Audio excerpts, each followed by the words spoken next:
What's good? What's good, everybody? Welcome back to another episode of The Urban Platform Speaks.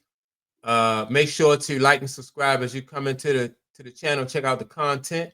With that being said, man, I want to get into this topic about Mike Tomlin, right? And a lot of people think that Mike Tomlin is on a hot seat after the way that the Pittsburgh Steelers ended their season. You know what I mean? They ended it with like five straight losses, and then the last loss was to my Baltimore Ravens in the playoffs, where the Ravens just manhandled them and basically did anything they wanted to do, right?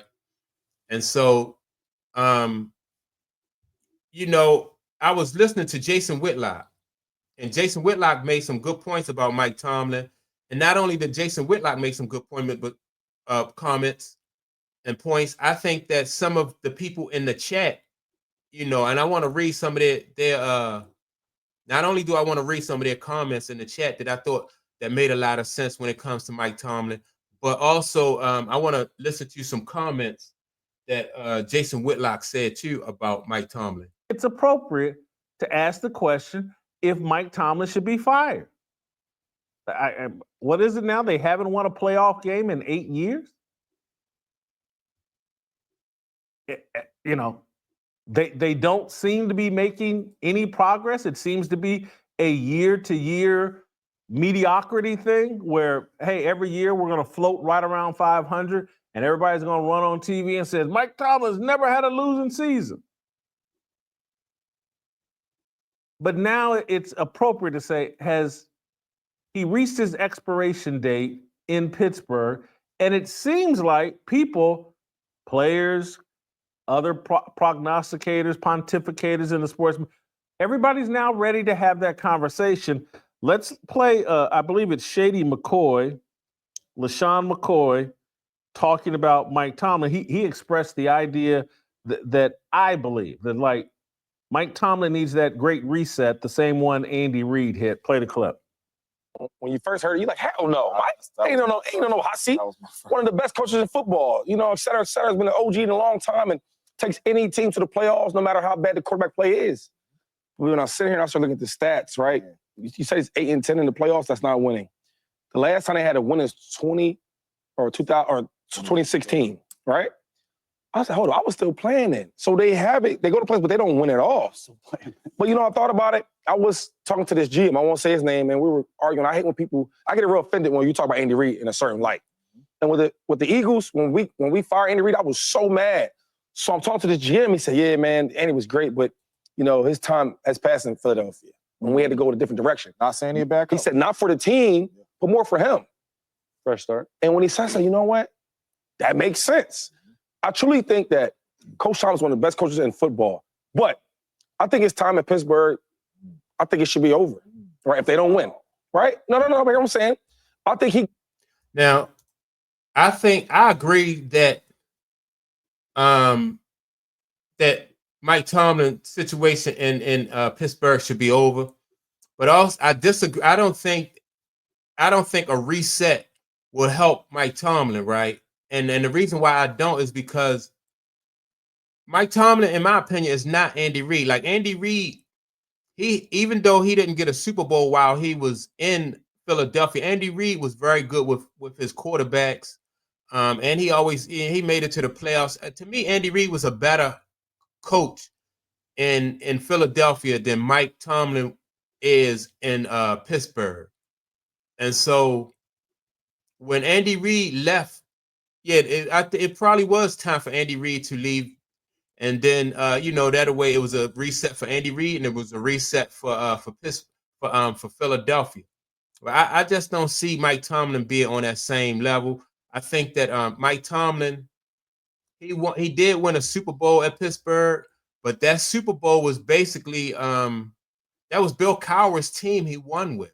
So let me get back to some more of their comment on Mike Tomlin. He goes to another team, a new start, an Andy Reid new start, and gets that old Mike Tomlin back going on because I think he's a championship type of coach. I think he's a playoff type of coach. And sometimes, right, the relationship is over. It's not working the same way like it used to work. I think you put him on another team, right, another start, fresh start. I think he has the same type of impact like Andy Reid. And it's not saying he's a bad coach, just that right now the coach, his relationship, and his team are not working out. So today we're going to see how many cards we I can buy. disagree. I just don't think he is on the same level with Andy Reid. So, but I'll go back to Jason Whitlock. I agree with him overall. I disagree on the details. I think it's optimistic to say he'll have the same impact on another team that Andy Reid had on the Kansas City Chiefs. Mm-hmm. Very optimistic to say that. And I say that because Andy Reid and quarterback play, wherever he's been, even as an assistant and now as a head coach, when Donovan McNabb looked great, Michael Vick looked great, Alex Smith looked great, Patrick Mahomes looks like a GOAT candidate. Yeah, and so with Mike Tomlin, once Ben Roethlisberger left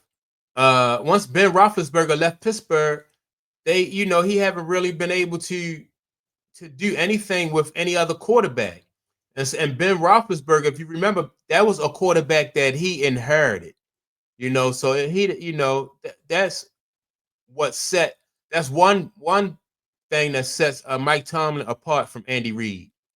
Where Andy Reid has gone, great quarterback play has gone along with him. Mm-hmm. I don't know what Mike Tomlin, where you can say, well, Mike Tomlin every year in Pittsburgh, they did what? I get play great defense. Right? Is Tomlin seen as the architect of that, or was that Dick LeBeau and the Dick LeBeau tradition? Great quarterback play? That was Ben Roethlisberger. No one was saying that Mike Tomlin was the Ben Roethlisberger whisperer. So I don't. Mike Tomlin's calling card is attitude and tone, mostly at a press conference. He's a great press conference guy. But if you look at the history of that Pittsburgh organization and how that they have an organizational philosophy that it's not reliant on a coach. The organization, the Rooneys, have a philosophy that has ruled over that organization for 50 years.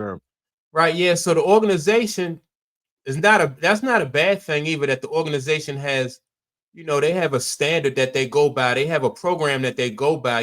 Pittsburgh has always been known for defense, right? Even before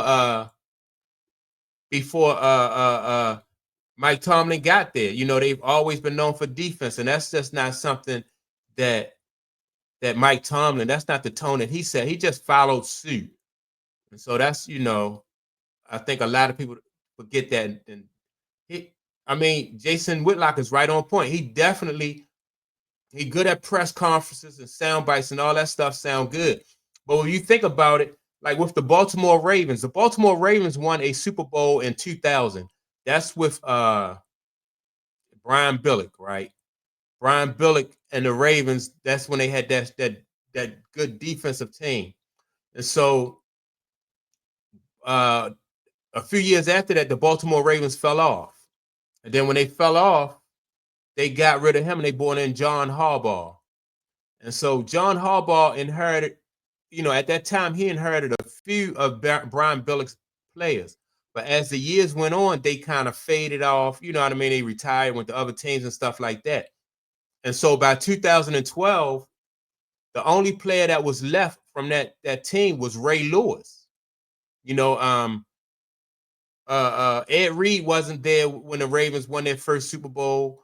Terrell Suggs wasn't there. It was it. It was just Ray Lewis, and Ray Lewis was going out after that year. He said once they win. So that was my point is, John Harbaugh won with his own team. That was his team that he took to the Super Bowl. Mike Tomlin never took his own team to the Super Bowl. He go to the playoffs, but when they get to the playoffs, he's been losing. Once Ben Roethlisberger left, and you see what like his team has done, it really haven't been a lot. He can get you to the playoffs, no doubt. But after that, he hasn't done much. Another example is the guy who came after Jimmy Jones, right? As the coach for the Dallas Cowboys. What's his name? Barry Schweitzer or Barry Schwartz or something like that. They won the Super Bowl. Jimmy Johnson. Is it Jimmy Johnson? Yeah, it's Jimmy Johnson. That was Jimmy Johnson's team. The Troy Aikman and Michael Irvin and Emmitt Smith. That was Jimmy Johnson's team. That wasn't Barry. He just inherited a great team and they won a Super Bowl. He was supposed to, because that was a powerhouse. But let me get some more of Jason Whitlock. Maybe even longer. They've only had 3 coaches, basically, as long as I've been alive. Chuck Noll, Bill Cowher, and Mike Tomlin. And it's run from an organizational perspective. The way the draft is done, the head coach isn't all powerful. So maybe Mike Tomlin takes that Pittsburgh organizational structure to another franchise, or finds a similar setup where the organization's that strong. But I'm not so sure. But do I think it's time for him to move on and try to reinvent himself someplace else? Does he deserve that opportunity? Would some franchise be honored to have him? And would it be a good hire? Yes, it would. But the whole DEI protection policy and plan, it's over for Mike Tomlin. All right, so you know what? I'm just going to, I think you kind of get the point, right? I just think that if you look at Mike Tomlin's record or his performance as a coach, once Ben Roethlisberger left, then you'll see that, it was, that was Bill Cowher's team that he inherited, and they got to the Super Bowl. And so, and I want to read some of these comments, right, that the fans left. Let me see. This guy says the elephant in the room is that Tomlin won his Super Bowl because of the team that he inherited. All right, that's basically what I said. This guy right here calls himself Terry Bradshaw, but it's not Terry Bradshaw. He says correct. Tomlin is just a cheerleader. Let me see.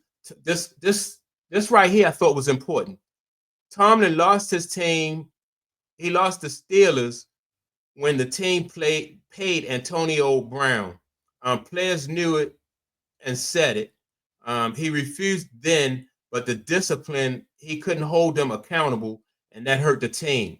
I also thought that was good too, because you could see this year, like with the guy Pickens.